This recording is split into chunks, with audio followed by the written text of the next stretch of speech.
Chers frères et sœurs en Christ, bienvenue dans cette maison de Dieu, qu'elle soit physique ou virtuelle. Aujourd'hui, je me tiens devant vous non pas comme un simple pasteur, mais comme un humble serviteur de la parole, inspiré par l'Esprit Saint. Imaginez un instant, vous êtes au milieu d'une tempête, les vents hurlent, les vagues se déchaînent, et au cœur de ce chaos, une lumière inextinguible brille. C'est l'amour de Dieu. C'est cet amour que nous explorons aujourd'hui dans 1 Corinthiens 13, ce chapitre immortel que l'on appelle l'hymne à la charité. Paul, l'apôtre, écrit aux Corinthiens, une église divisée par les dons spirituels, les querelles et l'orgueil. Il leur dit « Arrêtez, sans amour, tout n'est que bruit et fureur. Asseyez-vous confortablement, car ce message va transformer votre cœur. Prions ensemble. Père céleste, ouvre nos oreilles et nos cœurs à ta vérité. Amen. » Permettez-moi de vous poser une question. Qu'est-ce que l'amour pour vous ? Un sentiment fugace? Un mot galvaudé dans les chansons pop ou les films hollywoodiens? Non, mes amis. L'amour dont parle Paul est agapé, cet amour divin, inconditionnel, sacrificiel. C'est l'amour qui a cloué Jésus sur la croix pour vous et moi.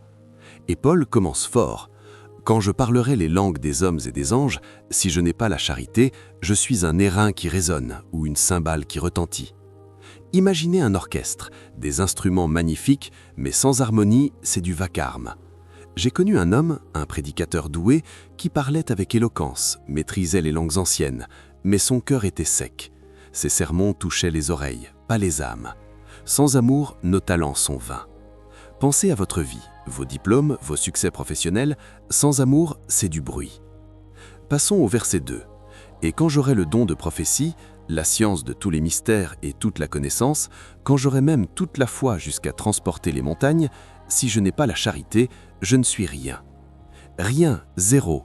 Imaginez avoir la foi qui déplace les montagnes, comme Jésus l'a promis en Matthieu 17. Mais sans amour, vous êtes un fantôme. J'ai vu des théologiens brillants débattre des mystères de la Trinité, mais ignorer le SDF à leur porte. La connaissance enfle, dit Paul ailleurs, mais l'amour édifie. Rappelez-vous l'histoire de Marie et Marthe en Luc 10. Marthe s'agite, mais Marie choisit l'amour aux pieds de Jésus. Quel est votre choix aujourd'hui? Et le verset 3, « Et quand je distribuerai tous mes biens pour la nourriture des pauvres, quand je livrerai même mon corps pour être brûlé, si je n'ai pas la charité, cela ne me sert de rien. » Ah, le sacrifice, donner tout, même sa vie, mais sans amour, c'est futile. Pensez aux martyrs, leur feu n'était pas physique, mais l'amour pour Christ. J'ai entendu l'histoire d'une missionnaire en Afrique qui a tout donné pour les orphelins, non par devoir, mais par amour pur. C'est cela qui compte. Dans notre monde obsédé par les likes et les dons ostentatoires, demandez-vous, donnez-vous par amour ou pour l'apparence? Maintenant, entrons dans le cœur du chapitre, les versets 4 à 7, cette définition poétique de l'amour. Écoutez bien, car c'est une symphonie divine. La charité est patiente, elle est pleine de bonté. La charité n'est point envieuse. La charité ne se vante point, elle ne s'enfle point d'orgueil. Elle est patiente et bonne, comme Dieu avec nous, qui attend notre retour comme le Père du Fils prodigue en Luc 15. Elle n'est pas envieuse. Dans une ère de réseaux sociaux où l'on compare nos vies, l'amour vrai célèbre le succès des autres. Pas vaniteuse, pas orgueilleuse, elle est humilité. Jésus, le roi des rois, lava les pieds de ses disciples. Appliquez cela dans votre mariage, votre famille. Au lieu de vous vanter, servez. Poursuivons. Elle ne fait rien de malhonnête, elle ne cherche point son intérêt, elle ne s'irrite point, elle ne soupçonne point le mal. Pas malhonnête, l'amour est transparent, comme le cristal. Pas égoïste, pensez à la croix, où Jésus donna tout sans rien attendre. Pas irritable, oh, comme c'est dur dans le trafic ou avec un conjoint grincheux, mais l'amour pardonne. Pas suspicieux, la confiance est son fondement. J'ai consulté un couple au bord de divorce. Quand ils ont cultivé cet amour, la suspicion a fondu comme neige au soleil. Elle ne se réjouit point de l'injustice, mais elle se réjouit de la vérité. Elle excuse tout, elle croit tout, elle espère tout, elle supporte tout. L'amour est l'injustice, comme Dieu qui défend les opprimés en Psaume 82. Il se réjouit de la vérité. Soyons des porteurs de lumière dans un monde de fake news. Elle excluse tout, pas naïvement, mais avec grâce. Croit tout, foi en l'autre, espère tout, même dans les ténèbres, supporte tout, comme Job qui a tenu bon. Mes amis, cet amour n'est pas humain, il est divin. Si vous luttez, demandez à l'Esprit Saint de le verser en vous, comme en Romains 5, verset 5. Transitionnons au verset 8 à 10. La charité ne périt jamais, les prophéties seront abolies, les langues cesseront, la science disparaîtra. Car nous connaissons en partie et nous prophétisons en partie, mais quand ce qui est parfait sera venu, ce qui est partiel disparaîtra. L'amour est éternel. Les dons passent, mais l'amour reste. Dans l'éternité, plus besoin de prophétie, nous verrons Dieu face à face. Pensez à votre vie, investissez dans l'éternel. J'ai perdu un ami cher, ses mots d'amour résonnent encore, pas ses possessions. Verset 11. Lorsque j'étais enfant, je parlais comme un enfant, je pensais comme un enfant, je raisonnais comme un enfant. Lorsque je suis devenu homme, j'ai fait disparaître ce qui était de l'enfant. J'ai grandi en Christ, laissez derrière vous l'immaturité spirituelle. Les Corinthiens se disputaient comme des enfants, Paul les appelait à l'amour adulte. Êtes-vous encore un bébé spirituel ou un guerrier d'amour? Verset 12. Aujourd'hui, nous voyons au moyen d'un miroir, d'une manière obscure, mais alors nous verrons face à face. Aujourd'hui, je connais en partie, mais alors je connaîtrai comme j'ai été connu. Un miroir antique, flou, c'est notre vision maintenant, mais au ciel, clarté parfaite. Dieu nous connaît pleinement, un jour nous le connaîtrons ainsi. Cela m'encourage dans mes doutes, l'amour bridge le gap. Enfin, verset 13, maintenant donc, ces trois choses demeurent, la foi, l'espérance et la charité. Mais la plus grande de ces choses, c'est la charité.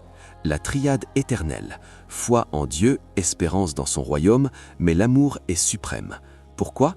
Parce que Dieu est amour, en 1 Jean 4, verset 8. Sans amour, la foi est froide, l'espérance vide. Chers amis, appliquons cela. Dans votre mariage, aimez comme Christ aime l'Église.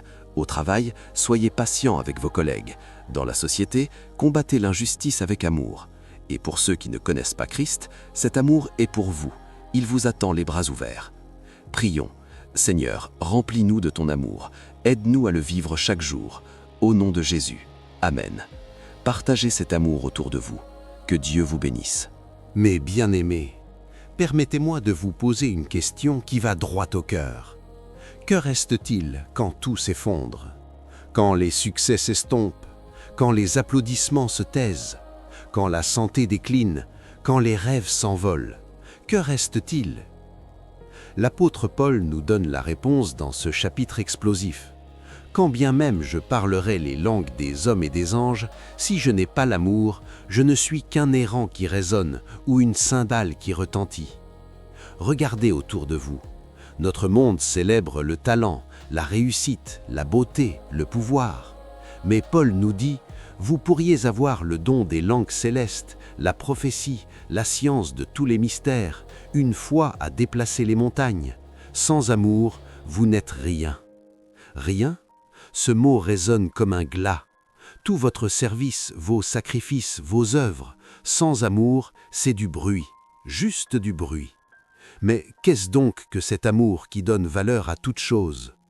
C'est la patience dans la tension, c'est la bonté dans la provocation, c'est l'humilité quand tout vous pousse à l'orgueil. L'amour véritable n'envie pas le succès de son voisin, il ne se vante pas de ses propres réalisations, il ne s'enfle pas d'orgueil, il n'agit pas avec inconvenance, il ne cherche pas son propre intérêt. Oh, combien cela nous challenge, parce que naturellement, nous faisons l'inverse. Nous cherchons nos intérêts, nous nous vengeons, nous ruminons le mal. Mais l'amour selon Dieu, cet amour ne se réjouit pas de l'injustice, il trouve sa joie dans la vérité. Il supporte tout, il croit tout, il espère tout, il endure tout. Et voici la révélation qui change tout, l'amour ne périt jamais. Vos talents, ils prendront fin. Vos connaissances, elles deviendront obsolètes. Vos prophéties, elles cesseront. Mais l'amour ne mourra jamais.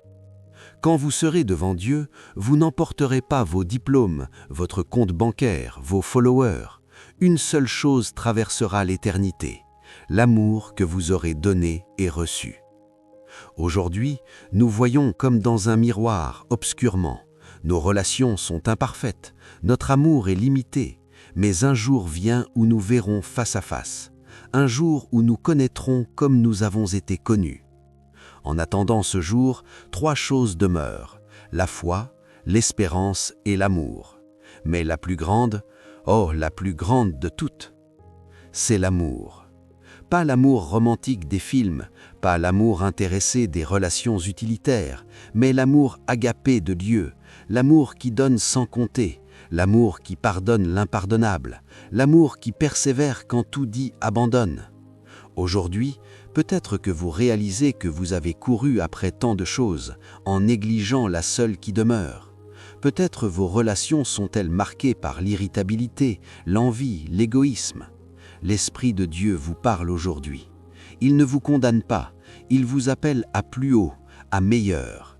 Parce que cet amour, ce n'est pas un sentiment, c'est une personne. Jésus-Christ est l'amour incarné. En le regardant, vous voyez la patience parfaite, la bonté parfaite, le pardon parfait. Et cette bonne nouvelle, cet amour peut habiter en vous. Par son esprit, vous pouvez aimer comme il a aimé. Alors aujourd'hui, arrêtez de courir, tournez-vous vers celui qui est amour. Laissez-le transformer vos relations, vos motivations, votre existence entière. Parce qu'au dernier jour, une seule question comptera. As-tu aimé? Que Dieu vous bénisse avec cette révélation qui change tout. Amen. Bien-aimé, il existe un mot que l'humanité entière utilise, un mot que l'on promet, que l'on proclame, que l'on chante, un mot qui traverse les cultures, les religions et les générations. Ce mot, c'est l'amour. Pourtant, jamais ce mot n'a été autant vidé de sa substance. Jamais il n'a été autant confondu avec l'émotion, le désir, l'attachement ou l'intérêt personnel.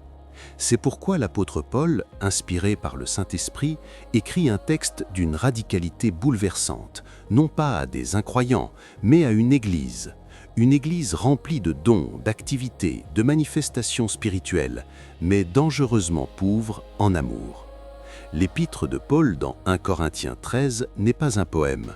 Ce n'est pas une parenthèse douce au milieu d'une lettre doctrinale, c'est une correction sévère, un appel à revenir à l'essentiel, un miroir que Dieu place devant nos vies spirituelles.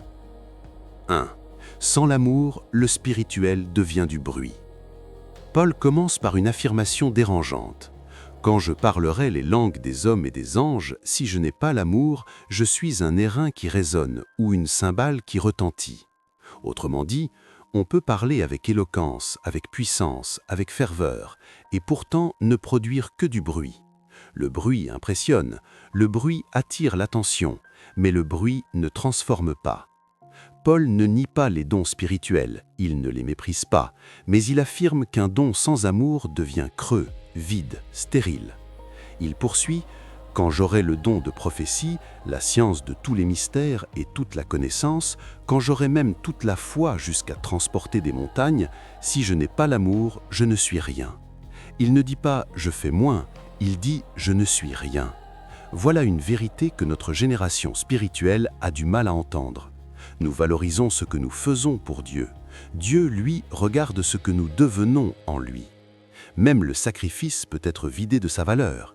Et quand je distribuerai tous mes biens pour la nourriture des pauvres, quand je livrerai même mon corps pour être brûlé, si je n'ai pas l'amour, cela ne me sert de rien.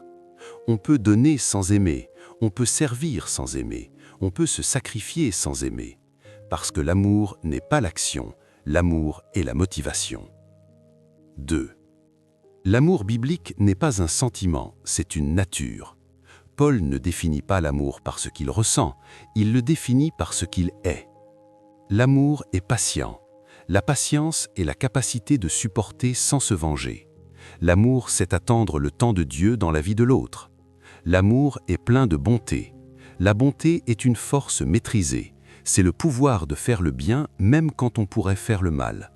L'amour n'est point envieux. L'amour ne se compare pas. Il ne se réjouit pas de la chute de l'autre. Il célèbre ce que Dieu fait chez autrui. Il ne se vante point. Il ne s'enfle point d'orgueil. L'orgueil cherche la reconnaissance. L'amour cherche la gloire de Dieu. Il ne fait rien de malhonnête. Il ne cherche point son intérêt. L'amour biblique n'est pas centré sur soi. Il n'est pas guidé par le confort personnel, mais par la vérité et la justice. Il ne s'irrite point. Il ne soupçonne point le mal. L'amour ne vit pas dans la suspicion permanente. Il refuse de bâtir des procès intérieurs contre les autres. Il excuse tout, il croit tout, il espère tout, il supporte tout. non pas parce qu'il est aveugle, mais parce qu'il croit à la puissance transformatrice de Dieu. 3. L'amour est la seule réalité éternelle. Paul affirme ensuite « L'amour ne périt jamais ».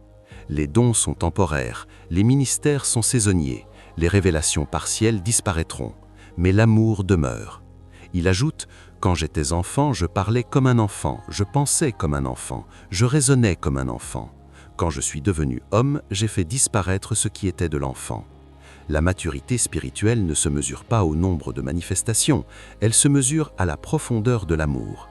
Puis Paul conclut « Maintenant donc, ces 3 choses demeurent, la foi, l'espérance, l'amour. Mais la plus grande des 3, c'est l'amour. » Pourquoi l'amour est-il plus grand que la foi et l'espérance? Parce que la foi cessera lorsque nous verrons Dieu face à face, parce que l'espérance cessera lorsque la promesse sera pleinement accomplie, mais l'amour demeurera pour l'éternité. Dieu est amour, et tout ce qui est éternel porte sa nature. Frères et sœurs, la question ultime n'est pas « Que fais-tu pour Dieu ?» La question est « Aimes-tu comme Dieu aime ?» Un amour qui pardonne, un amour qui endure, un amour qui renonce à lui-même, un amour qui ressemble à la croix. Car la croix n'est pas seulement un symbole religieux, elle est la démonstration ultime de l'amour divin. Dieu n'a pas seulement parlé d'amour, il l'a incarné. Et aujourd'hui encore, l'Esprit nous appelle à grandir, non pas seulement en don, mais en amour. Car sans l'amour, tout s'effondre. Mais avec l'amour, même l'impossible devient fécond. Et l'Éternel t'a fourni cet amour. Alors, fais-en bon usage. Amen.